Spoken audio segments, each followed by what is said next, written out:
target ya ahora del autoridad el mga considerado pono del negosyo de droga, quien bien mailap na di la operasyon como el mga one-time big-time operations.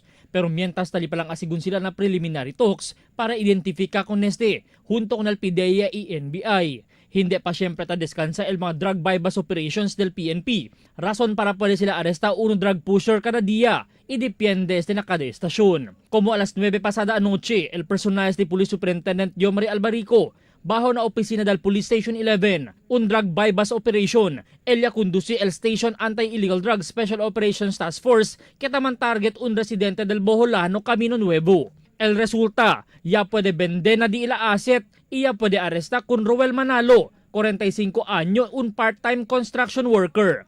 Na su posisyon, ya puede saka el 7 mga medium-size aligaw shabu, y un grande paquete del shabu que posible tiene valor de 10,000 pesos. Base ng informasyon kaya dalil otoridad, taentra pa lang sila na lugar. Pero ya pwede sila notataman kurihan mga hente. Kaya komo ya pwede asigun inkontra mga buruho. Asigun pa ko na suspetsyaw. Posible planted el mga shabu konele. Pero asigun konele, antes ta usale droga. No sabe sir, que Juan, kupakulob yun, no masih pwede mira cosa pasa. Bien lleno ahora el celda del Police Station 11 na mga persona que tiene kaso de droga.